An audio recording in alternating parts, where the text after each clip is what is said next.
하나님 말씀은 마태복음 19장 27절부터 30절까지 신약성경 32페이지 마태복음 19장 27절부터 30절까지 제가 한 절 여러분 한 절 교독하겠습니다.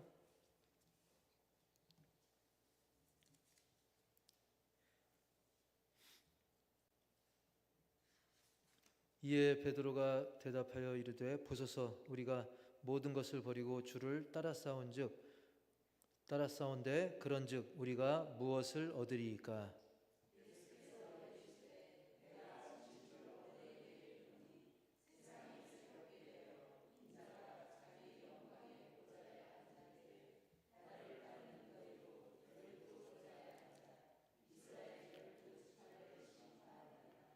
또 내 이름을 위하여 집이나 형제나 자매나 부모나 자식이나 전토를 벌인 자마다 여러 배를 받고 또 영생을 상속하리라. 그러나 먼저 된 자로서 나중되고 나중된 자로서 먼저 될 자가 많으니라. 아멘. 예, 말씀 제목 시작. 신자의 보상. 오늘은 신자의 보상이라는 제목으로 함께 은혜 나누기 원하는데요. 흔히 사람들은 우리가 뉴스나 여러 가지 매체를 통해서 연예인 또 스포츠 스타 그런 사람들이 엄청난 연봉, 엄청난 재산 그런 걸 축적하는 모습을 볼 때 뭔가 자괴감에 또 비교 의식에 빠지는 경우가 종종 있습니다. 며칠 전에도 어떤 연예인이 자기가 속한 그 소속사에서 작년 그 한 해 동안 번 것을 정산받은 걸 보니까 그냥 저보다 나이가 많은 것도 아니고 300억을 정산받았다고 하더라고요. 연예인이. 또 스포츠 스타 중에는 또 세계적인 스타들은 우리 손흥민 군을 비롯해서 여러 또 스포츠 스타들 굉장히 수백억대 광고비까지 하면 천억대를 벌기도 합니다. 그런 사람들은 워낙 이제 차이가 많이 나니까 별로 감이 안 오는데 그리고 특히 무엇보다 그런 거리가 먼 사람 말고 우리 주변에 내 가까이에 있는 그 부자들을 보면 일단 내 가까이에 있으니까 저 사람은 어렸을 때 나보다 특별히 난 게 없은 것 같은데 그죠? 나보다 잘났나? 나보다 많이 배웠나? 나보다 성격이 좋나? 그럼에도 불구하고 그들이 나보다 좀 잘 먹고 잘 살면, 잘 벌면 그로 인해서 어떤 비교의식 그리고 심하면 자괴감, 어떤 우울감도 느끼곤 합니다. 그럼에도 불구하고 대부분은 어쩔 수 없는 거잖아요, 그거. 대부분은 그냥 그러려니 하고 성실하게 자신의 삶을 우리가 그렇게 삽니다. 만약 그렇지 못한다면 지금 지구가 더 난리겠죠. 자, 그런데 그러다가도 한순간 무너질 수 있는 위기가 오는데 그건 뭐냐면 남이야 그렇다 치고 그건 어쨌든 남 얘기니까 중요한 건 내 자신이 내가 일한 만큼의 대가를 받지 못한다면 그로 인해서 굉장히 그 실망감에 사로잡힐 수가 있다는 겁니다. 여러분, 1 더하기 1은 뭐예요? 그게 너무나 당연한 거잖아요. 1 더하기 1이 2인 것처럼 내가 일한 만큼 그 대가를 받는 게 너무나 당연한데 그래야 뭔가 존중받는 느낌이고 그것이 어떤 삶의 중요한 활력소가 되기도 하는 거예요. 그런데 그렇지 못한다고 한다면 내가 일한 만큼, 내가 기대한 만큼 거기에 따른 보상이 따르지 않으면 뭔가 우리의 생각이 복잡해지는 것이죠. 근데 이 얘기가 오늘 본문과 무슨 상관이냐? 사실 오늘 본문에 나오는 제자들도 나름 내가 제자인데 더구나 오늘 본문에 나오는 제자는 누구의 제자예요? 예수님의 제자인데 그냥 제자도 아니고 세상에서 난다 긴다는 그런 사람의 제자도 아니고 무려 예수님의 제자인 거예요. 내가 예수님의 제자로 살아가기 때문에 예수님의 제자라고 한다면 거기에 걸맞게 나름의 어떤 기대가 있다는 사실이죠. 거기에 대한, 내가 예수님의 제자로 살아가는데 거기에 따른 어떤 대가, 보상, 그걸 기대하는 게, 그것을 기대하는 게 마땅하지, 이렇게 생각할 수 있고, 실제로 제자들 중에는 그렇게 생각하는 사람들이 있었던 것이죠. 아마 대부분 또는 전부라고 생각하는데요. 여러분, 지난주 말씀을 기억해 보면 그 한 청년이 그 욕심 때문에 자기 재물을 포기하지 못해 가지고 결국 예수님을 따르지 못합니다. 그것을 우리가 기억을 할 텐데요. 이에 반해서 제자들은 그 청년과 다르게, 제자들은 자신들의 모든 재물, 가족까지 놓아두고 예수님을 따랐다는 그런 점에서 나름의 대가를 바랄 만한 것이겠죠. 자, 그래서 27절에 그 말씀이 나오는 거예요. 다 같이 27절 시작. 보소서, 우리가 모든 것을 버리고 주를 따라 싸운즉 우리가 무엇을 얻으리까? 아멘. 우리가 모든 것을 버리고 주를 따라 싸운데 그런즉 우리가 무엇을 얻으리까? 뭔가 여기서 보상을 바라는 마음을 우리가 읽을 수 있죠. 뭐 부자 청년이야, 재물을 포기하지 못하고 결국 주님을 떠나갔는데 그와 다르게 반면에 제자들은 어떻습니까? 세상 재물뿐만 아니라 살아가는 가족들과도 멀어진 채, 가족들도 모두 놔둔 채 이렇게 예수님의 그 고난의 길을 함께 따라가고 있지 않은가? 따라서 거기에 걸맞는 뭔가 그 보상이 있어야지 그게 맞는 거 아닌가? 그 얘기인 거예요. 물론 뭐 달리 생각하면 다른 제자도 아니고 사실은 뭐 고난의 길이라고는 하지만 그래도 예수님이 누구야? 만왕의 왕과 따라다니는데 보상 없으면 어때? 그걸로도, 그 자체만으로도 훌륭하지, 뭐 이런 시각도 가질 수 있지만, 그냥 우리가 일반적으로 생각한다고 한다면 그 모든 것을 놔두고 어쨌든 예수님의 길을 동행하고 있는데, 예수님을 보조하고 있는데 거기에 걸맞는 어떤 보상이 있어야 되지 않는가? 내 재산, 내 물질, 내 가족들 다 놔두고 예수님을 따르고 있는 그 제자들, 그런 생각을 당연히 할 만한 것이죠. 그때 예수님의 답이 뭡니까? 28절 시작. 예수께서 이르시되 내가 진실로 너희에게 이르노니 세상이 새롭게 되어 인자가 자기 영광의 보좌에 앉을 때에 나를 따르는 너희도 12 보좌에 앉아 이스라엘 12지파를 심판하리라. 아멘. 와, 어떻습니까? 한번 상상해 보세요. 얼마나 지금 대단한 상황입니까? 세상이 새롭게 돼가지고 막 한마디로 천지개벽 돼가지고 예수님께서 딱 영광 보좌에 만왕의 왕으로 좌정할 때에 나를 따르는 너희 그 12제자, 너희가 같이 12 보좌에 앉아가지고 이스라엘 12지파를 심판할 그날이 올 것이야. 너희에겐 이런 자리가 준비가 돼 있어. 여러분, 상상만 해도, 읽기만 해도 참 대단한 일인 것이죠. 사실은 이게 뭡니까? 이제 예수님께서 때가 되면 세상의 심판주로 등극하시는 것이죠. 사실 뭐 거기엔 아직 얘기 안 했거나 또는 얘기했어도 제자들이 깨닫지 못한 사실 그 일이 있죠.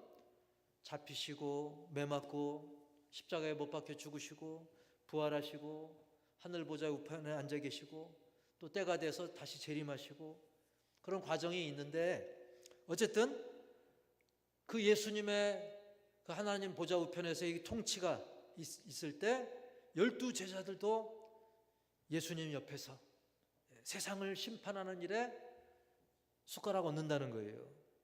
그래서 이 말씀은 사실은 그냥 와 이 정도가 아닙니다. 그냥 우와 할 정도로 막 두 손 들고 막 난리가 날 그런 말씀인 거죠. 그래서 이 말씀을 듣는 순간 아마 제자들은 막 뜬 구름을 걷는 그런 기분이었을 것입니다. 물론 그들은 좀 오해를 한 부분이 물론 있습니다.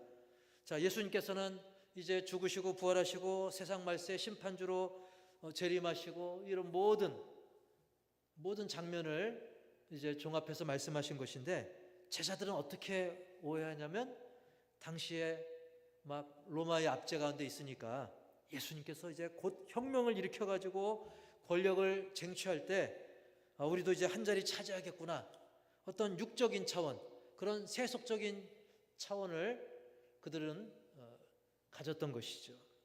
어쨌든 이렇거나 저렇거나 어쨌든 주님께서는 엄청난 이런 보상을 말씀하신 것이죠. 그러면서 한 말씀 더 보태십니다.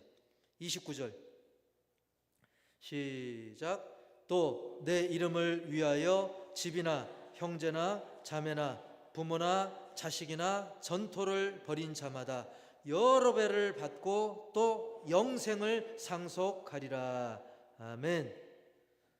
예수 이름을 위해서 희생한 사람들, 즉 예수님의 이름을 전파하는, 그 구원의 이름을 전파하는 일, 구원자 되시는 예수 그리스도의 그 이름을 전파하는 그 놀라운 일, 한마디로 복음 전파, 하나님 나라 확장을 위해 힘쓰는 그것, 그렇게 복음을 위해서 힘쓰는데 어느 정도냐면 집도, 형제 자매도, 그리고 부모 자식까지, 그리고 자기 밭과 땅을 다 버릴 정도로 그렇게 희생하는 그런 사람은 여러 배를 받는다고 그랬어요.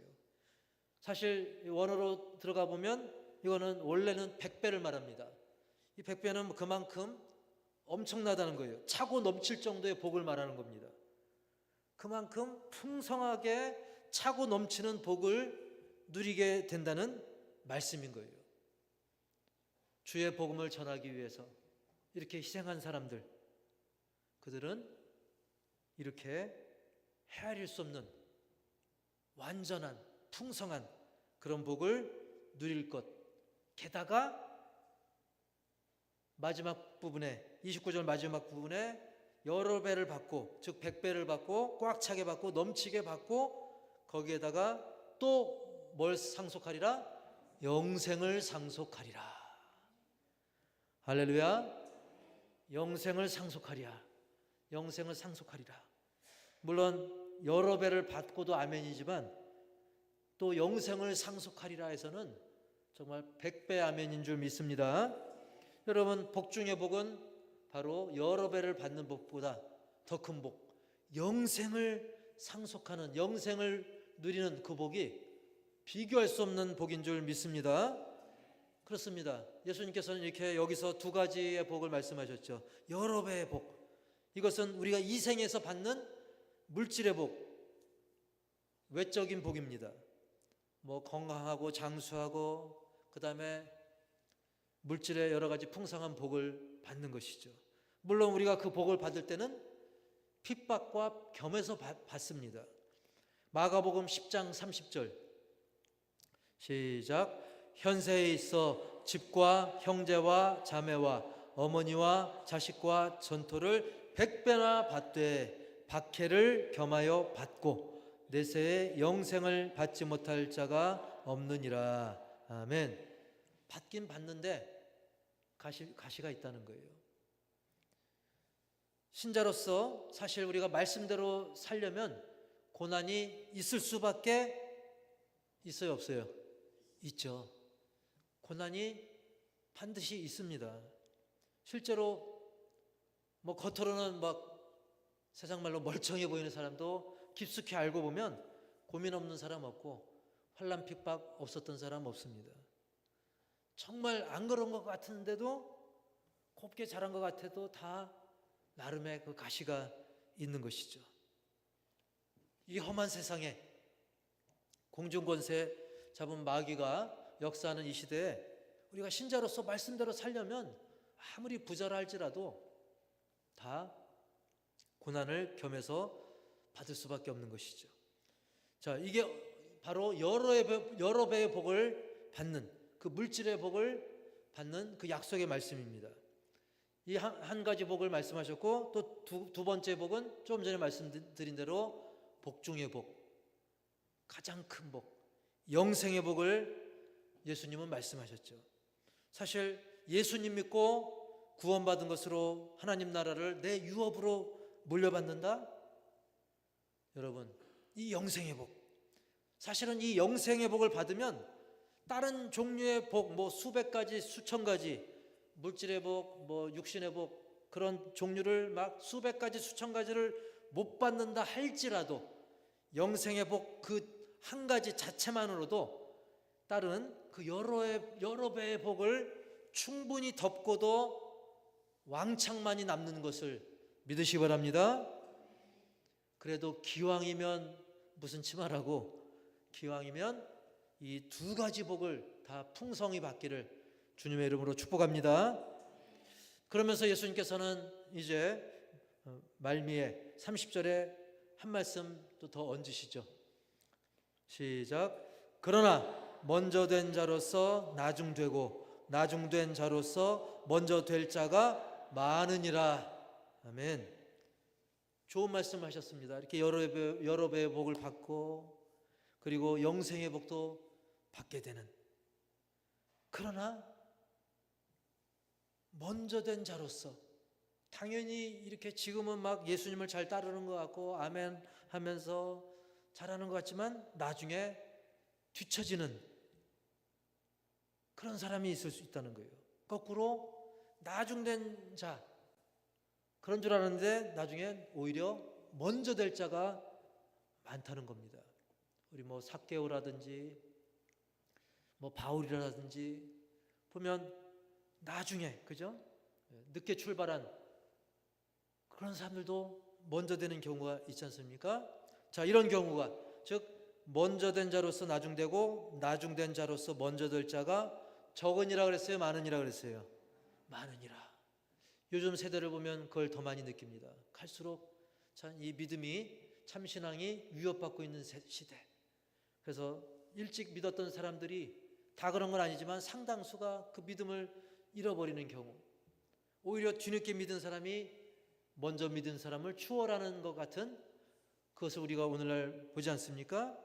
자, 여기서 먼저 된 자, 이 먼저 된 자는 역시 이제 두 가지로 우리가 생각해 볼 수 있는데, 우선 이 먼저 된 자 중에는 이 사회에서 막 물질, 명예 그런 걸로 먼저 성공한 사람들을 우리가 먼저 떠올릴 수 있어요. 왜 그러냐면 영적인 부분뿐만 아니라 어떤 육적인 면에서 볼 때 먼저 된 자로 우리가 떠올릴 수 있다는 거예요. 그런 사람들을.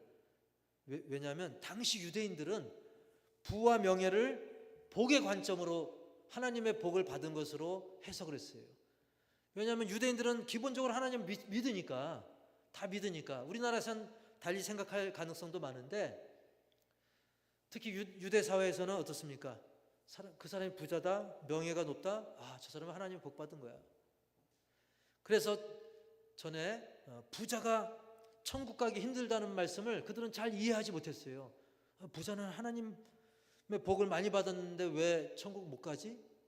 즉 부자 이코로 부자는 하나님의 복 받은 사람이다, 먼저 된 사람이다, 이렇게 딱 찍어서 생각을 했다는 거예요. 그래서 예수님께서는 먼저 된 자로서 나중된다는 것은 당시에 비록 세상에서는 일찍 출세했다 할지라도 그에게 진정한 믿음이 없고 주님을 위해 그 부자 청년처럼 주를 위해 내려놓거나 희생할 믿음이 없다면, 서기관 바리새인처럼 그렇게 된다면 하나님 나라에서는 오히려 저 뒤로 밀린다는 것입니다. 그렇습니다. 하나님의 우선순위의 기준은 사람과 다른 그런 사실입니다. 이렇게 물질적으로, 외적으로 먼저 치고 달리는 사람, 먼저 성공한 사람, 그것이 먼저 된 자로서 여김을 받을 수 있다는 거죠. 그리고 또 한 가지 차원은 바로 먼저 된 사람은 누구냐? 먼저 믿은 사람. 요즘으로 말하면 신앙생활 먼저 한 사람. 그래서 우리는 그들에게 나름대로 어떤 특권이 있긴 있죠. 먼저 믿음으로써 많은 유익이 있죠. 하지만 그저 믿은 지 오래됐다고 해가지고 일찍부터 믿었다고 해서 영적으로 성숙했다, 그게 보장된 것은 아니라는 것이죠. 오히려 잘못하면 먼저 믿은 사람들이 자칫 교만할 가능성이 있습니다. 먼저 믿었으니까 내가 몇 년 믿었는데 말이야, 내가 50년, 난 70년 내가 믿은 게 모태신앙부터 해가지고 그냥 영적인 우월감으로 남을 비하할 수 있고 남을 낮춰볼 수 있고, 자신을 낮춰야 복을 받는 건데 거꾸로 남을 낮추고 자기를 높이는 특권의식, 그리고 그 특권의식이 영안을 흘릴 수 있어요. 제대로 된 판단을 못하는 방해 요인이 될 수 있다는 사실입니다. 대신 어린아이처럼 겸손과 온유, 그 순결함, 그것이 오히려 주님으로부터 인정받는, 주님이 높여주시는 그런 길인 것을 믿습니다. 어쨌든 사회적으로 물질적으로 앞섰거나 또는 신앙생활에 있어서 좀 먼저 출발했거나 그런 사람들은 자기가 먼저 된 사람인 줄 알았지만 정신 차려보니 저 까마득히 뒤로 밀릴 수 있는 거예요. 반대로 보잘것없고 나중된 사람이라고 생각되는 그런 사람, 사실 바울도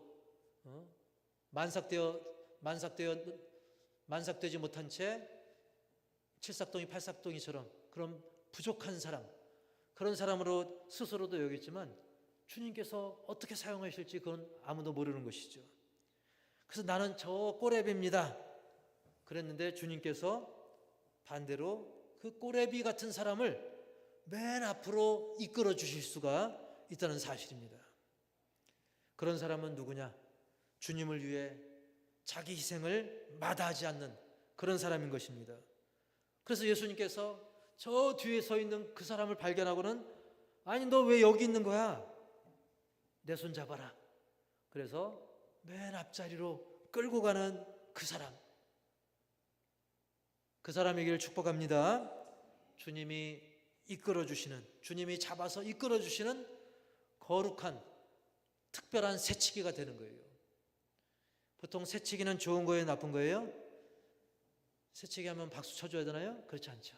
하지만 이 경우는 주님께서 이끌어 주시는 이런 특별한 새치기, 사실은 새치기가 아닌 거죠. 주님께서 저와 여러분을 귀하게 여겨주시고 끌어올려 주실 수 있기를 주님의 이름으로 축복합니다. 그런데 오늘 말씀에서 한 가지 또 오해의 소지가 있을 수 있는 게 있어요.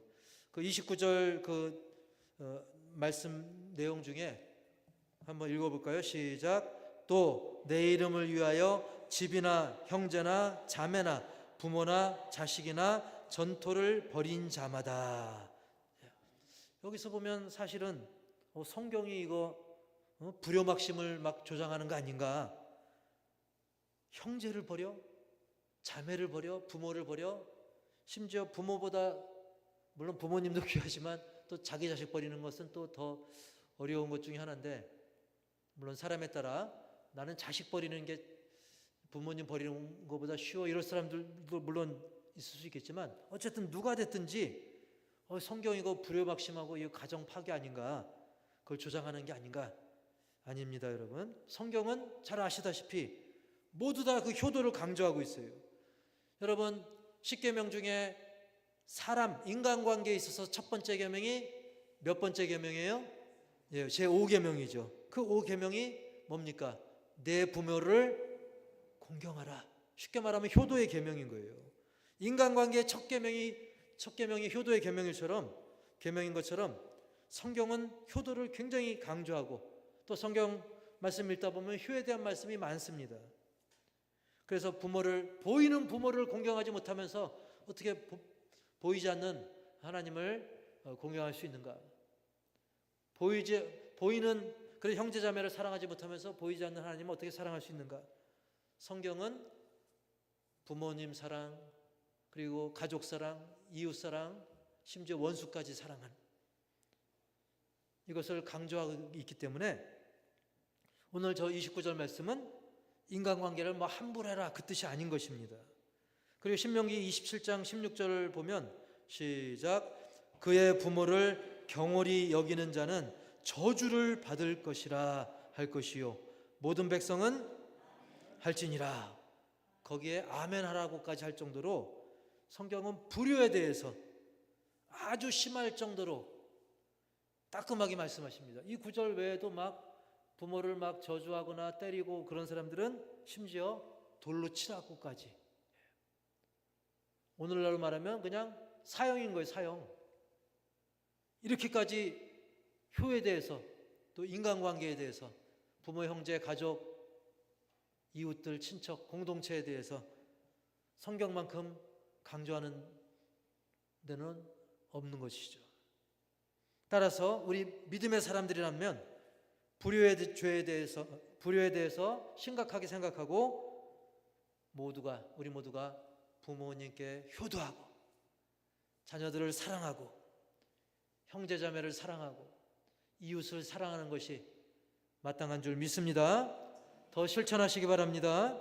그러나 그것도 중요하지만, 그것도 귀하지만 동시에 하나님이 원하시는 뜻이 있다고 한다면 가족과 물질, 친구보다는 하나님의 그 원하시는 뜻이 더 우선한다는 말씀인 거예요.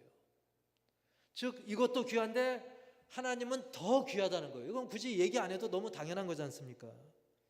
그래서 하나님이 원하신다고 한다면 가족과 물질, 친구, 인간관계, 그것을 초월하고 하나님 최우선의 그 믿음, 그리고 그에 따른 희생의 삶도 우리가 우선적으로 살아야 된다는 그런 말씀인 것입니다. 여러분, 평소에 효도 잘하시고 인간관계 잘 챙기시길 바랍니다. 다만 주님이 쓰시고자 할 때 최우선적으로 하나님 그 말씀에 더 순서를 앞에 두고 순종하라는 말씀인 것입니다. 비록 십자가의 아픔이 있다 할지라도 주님을 믿고 하나님 말씀에 우선적으로 절대 순종하라는 것입니다. 그래서 누가복음 9장 23절에 이렇게 말씀하시죠. 시작. 또 무리에게 이르시되 아무든지 나를 따라오려거든 자기를 부인하고 날마다 제 십자가를 지고 나를 따를 것이니라. 아멘. 예수님 죽으시고 부활하시고 승천하신 이후에 많은 핍박과 환난이 있었잖아요. 그때 가족이 안 걸리는 사람이 누가 있겠습니까? 사랑하는 아내, 남편, 사랑하는 아들, 딸, 친척, 이웃, 친구들, 그거 안 걸리는 사람 어디 있겠어요? 내 집, 재산 다 걸리잖아요.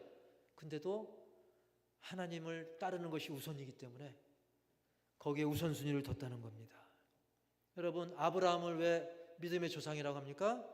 그는 본토 아비집을 과감하게 떠났어요. 정들었고 이제 정착하여서 살기 좋은데 거길 과감하게 본토 친척 아비집을 하나님이 명하시니까 그는 떠났던 것입니다. 절대 즉각 순종이었습니다. 그리고 예수님도 어떻습니까? 모든 물질, 명예, 체면, 가족, 친지, 형제, 그거보다는 항상 아버지 하나님의 일이 먼저였다는 사실, 우선이었다는 사실. 할렐루야. 그렇다고 예수님 뭐 효도도 안 하고 막 이웃이나 형제를 미워하고 그랬습니까? 그렇지 않죠. 다 사랑하는데, 심지어 창을 들이대는 원수들도 사랑하는데, 다만 하나님 아버지의 뜻을 제일 앞에 두었다는 것입니다. 따라서 우리도 나의 십자가를 지고 감에 있어서 주님이 원하시는 것이 있다고 한다면 거기에 최우선 순위를 두고 전심으로 순종할 수 있기를 바랍니다. 바로 그 사람이 주님 보실 때 먼저 된 사람인 거예요.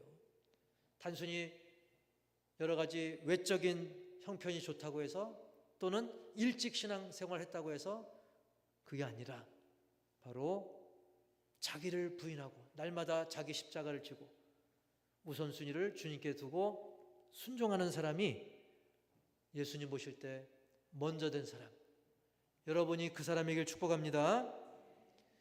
여러분, 아까 제가 서두에 엄청난 그 연봉 이야기를 했었는데, 사실 뭐 그런 엄청난 소득들이 전혀 부러울 게 없는 것이, 사실 알고 보면 우리는 우리가 한 거에 비하면, 내가 한 거에 비하면 엄청난 보상을 이미 약속받은 사람인 것입니다. 그리고 그것을 믿음으로 이미 누리고 있는 사람들입니다. 따라서 해볼까요? 내가 한 거에 비해 엄청나게 누리고 있다. 믿으십니까? 왜 그렇습니까? 바로 날 위해서 만유의 주님이 날 위해 죽으신 거예요. 그것만 해도, 그죠? 그리고 그 만유의 주님이 나를 위해서 우리에게 부활 영생 소망을 주기 위해서 부활해 주신 거예요. 그리고 천국 영생 복락의 그 약속을 우리에게 주신 것입니다. 할렐루야. 게다가 이 세상 살면서도 임마누엘, 우리 예수님이 나와 동행하시는 복, 그리고 우리는 뭐 여러분의 기준이 어떨지 모르지만 나름대로의 그 물질의 복도 저와 여러분은 이미 받고 앞으로도 받고 계시는 줄 믿습니다. 앞으로도 계속 받으실 것을. 물질은 그냥 보너스예요. 그거 없어도 복을 받았는데 물질은 거기에 보너스예요. 보너스가 좀 많으냐 적으냐 그 차이일 뿐인 것입니다. 자, 이렇게 이토록 우리는 풍성한 복들을 우리는 약속받았으니 그 얼마나 그 놀라운 보상입니까? 사실은 이건 보상 정도가 아니라, 보상은 나름대로 어느 정도 한도가 있잖아요. 그런데 우리가 받은 것은 그저 보상 정도가 아니라 게다가 이것을 값없이 받았기 때문에. 어떻게 받았다고요? 값없이. 우리가 특별히 잘한 거 없이도 공로 없이 받았기 때문에 우리는 이미 한량없는 은혜의 선물을 이미 받은 것입니다. 그리고 앞으로도 계속 받을 것입니다.